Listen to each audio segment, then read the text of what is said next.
it's not just a Golf, like the GTI sitting behind me. It's the entire family of Golfs. And you can buy, I think, 5 different variants here in the U.S.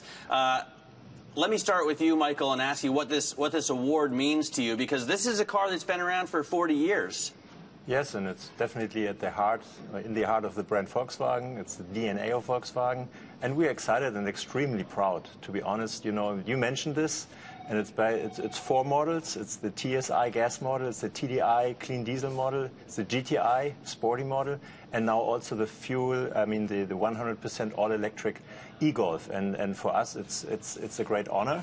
You know, and I think we deserved it as well.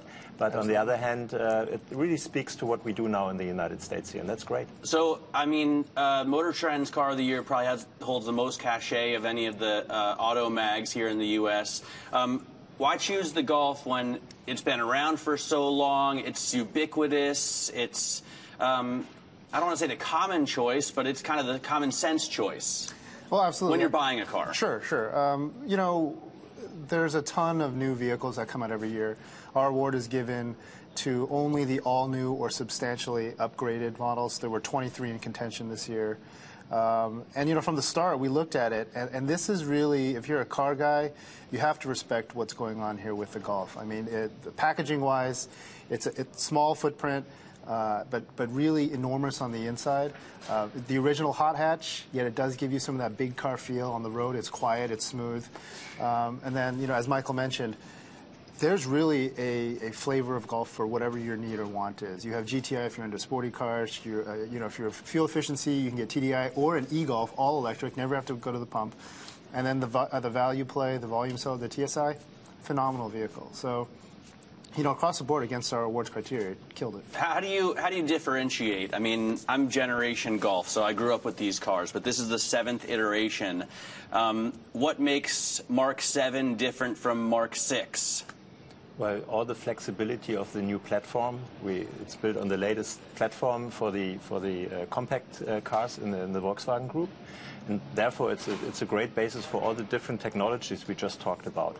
And you know, and as Ed mentioned, you know, the car is even a little bit smaller, but it's much more spacious internally because we extended the wheelbase, for instance, and it's less weight, so it's better. It has more fuel economy, and so we substantially further developed the car and made it much better. And I think this, you know, to win this award here in the U.S. with a segment which is not that large compared to mid-size sedans, for instance, is not just a great honor, but it's great feedback next to all the competitors which have lost. And yes, very tactfully put. Some of them are built on the same platform, right? I mean, the A3 I saw was in the running as well. It's built on the same platform as the Golf, but there were some strong competitors. The new Mustang has made some real steps forward. The new the BMW 235 is a big favorite of auto journalists. I mean, how tough is it to make this decision? How much fighting is there in the Motor Trend boardroom? You know, the finalists were all very competitive. You mentioned, you know, Mustang, huge. You know, independent rear suspension, has a new, you know, EcoBoost 4-cylinder. You know, BMW, fantastic driving vehicle.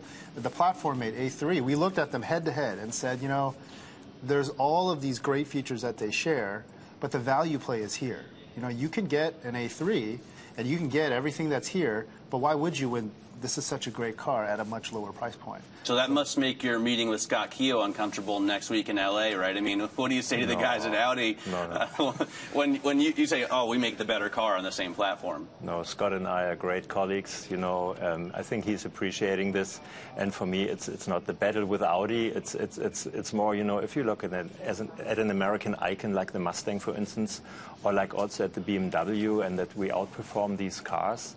This is the key message here, and this is very encouraging because, you know, after we've brought the car here to the market, it shows that we are getting traction back here and that we sell more cars and our dealers are more happy, and so that's the positive news.